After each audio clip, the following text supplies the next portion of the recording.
Frères et sœurs, la paix soit avec vous.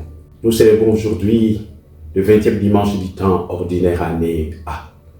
Les dimanches derniers, nous méditions autour de l'appel des pierres au salut du Christ devant les vents et les vagues de la mer de Galilée. Seigneur, sauve-moi. Et aujourd'hui, nous attendons le même cri de détresse, mais cette fois-ci par la bouche d'une femme païenne. Seigneur, viens à mon secours. Et les autres lectures de ces jours évoquent également l'accueil à réserver aux païens qui expriment leur foi en Dieu. La première lecture tirée du livre d'Isaïe est un message d'une profonde ouverture universaliste au nom de Dieu. Il est écrit « Les étrangers qui se sont attachés au Seigneur pour l'honorer, pour aimer son nom, pour devenir ses serviteurs, tous ceux qui observent les sabbats sans les profaner et tiennent ferme à mon alliance, je les conduirai à ma montagne sainte. Je les comblerai de joie dans ma maison de prière. Leurs holocaustes et leurs sacrifices seront agréés sur mon autel, car ma maison s'appellera maison de prière pour tous les peuples. Oui, frères et sœurs, Dieu n'a pas de nationalité ni de quotas. Il accueille tous les peuples. Il demande à ceux qui se déclarent lui appartenir de pratiquer l'hospitalité véritable pour l'amour du nom de Dieu. C'est l'universalité de la grâce de Dieu. Personne n'a le monopole de la grâce. Nous tous, nous sommes bénéficiaires de cette grâce si nous nous ouvrons notre cœur à cette adhésion, dans cette relation avec Dieu.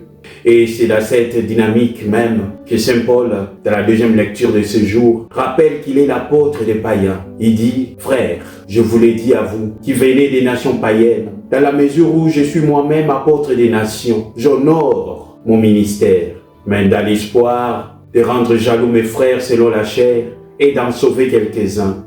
Si en effet le monde a été réconcilié avec Dieu quand ils ont été mis à l'écart, qu'arrivera-t-il quand ils seront réintégrés? Ce sera la vie pour ceux qui étaient morts. » Oui, frères et sœurs, Saint Paul veut que la conversion des païens soit un motif de réveil de ses frères des races, c'est-à-dire les Juifs, pour retrouver ce qu'ils ont perdu, par orgueil des ayants droit sans le savoir. Oui, frères et sœurs, il nous arrive aussi parfois de penser qu'on est des ayants droit parce que nous sommes baptisés, parce que nous sommes chrétiens. Ce n'est pas un privilège, c'est une exigence de la relation intime avec Dieu pour que nous puissions vivre comme les enfants de Dieu dans la fidélité à ce que nous avons entendu, ce que nous recevons, ce que nous confessons et ce que nous célébrons. Frères et sœurs, la bonté de Dieu se donne à tous ceux qui se tournent vers lui, peu importe leur statut ou origine. Et l'évangile de ce jour nous en donne la preuve. En effet, à la suite de la multiplication des pains, devant les controverses avec les pharisiens, les scribes et la caste religieuse, Jésus quitte son pays et s'en va à terre étrangère en direction du nord-ouest, c'est-à-dire le sud du Liban moderne et proche de la Syrie.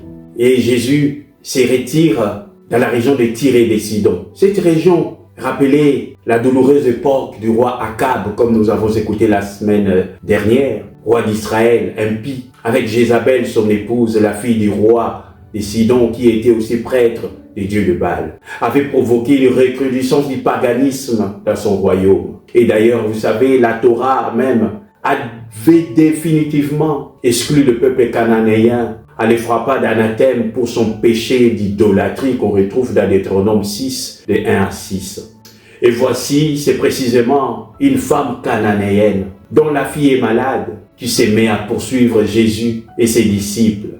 La femme crie « Prends pitié de moi, Seigneur, fils de David. Ma fille est tourmentée par un démon. » Frères et sœurs, cette supplication exprime l'audace de cette païenne qui utilise un titre messianique pour s'adresser à Jésus, fils de David.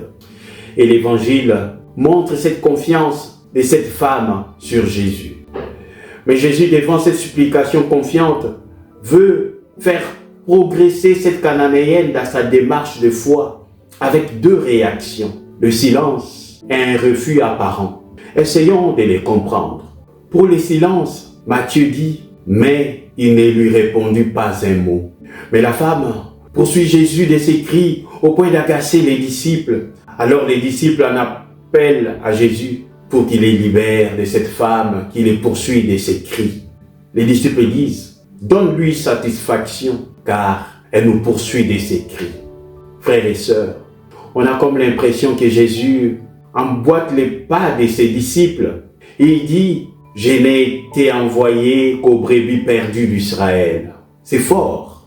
Mais la femme insiste davantage en se prosternant devant Jésus et dit avec tout son cœur, Seigneur, viens à mon secours. Et cela nous rappelle ce que Pierre avait dit la semaine dernière, Seigneur, sauve-moi.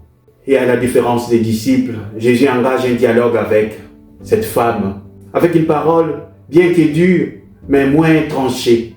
Il n'est pas bien de prendre le pain des enfants pour le donner aux petits chiens. En effet, frères et sœurs, vous savez, les Juifs considéraient les païens parfois comme des chiens, des racailles. Il ne convient pas de jeter alors le pain des enfants aux petits chiens. Vous savez, même si les diminutifs donnent une nuance de tendresse, mais vous savez, les petits chiens restent toujours des chiens. Alors, cette femme n'abandonne pas. Elle est persévérante. Elle accueille les paroles qui lui sont données par Jésus et dit, oui Seigneur, mais justement, les petits chiens mangent les miettes qui tombent de la table de leur maître. Oui frères et sœurs, cette femme entre en sympathie.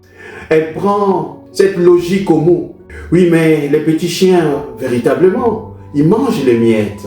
Cette femme n'en demande pas plus, quelques miettes seulement.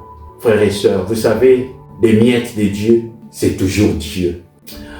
Et enfin, Jésus admire la foi de cette Cananéenne, comme il avait admiré celle du centurion de Capharnaüm. Il va exaucer la prière de cette femme et il dit, femme, ta foi est grande, que tout s'efface pour toi comme tu le veux. Et à l'heure même, sa fille fut guérie. Frères et sœurs, cette femme est l'exemple d'une foi admirable et persévérante. C'est ce qui nous manque parfois dans notre manière de venir à Dieu. Nous venons à Dieu avec nos assurances de tout avoir directement, comme dans un distributeur automatique des billets, tout en oubliant que la foi, la vie de foi, n'est pas de l'automatisme, mais un cheminement. C'est-à-dire faire le chemin avec le Seigneur, c'est construire avec lui. La seule réponse, il nous donne ce dont nous avons besoin, mais à sa manière.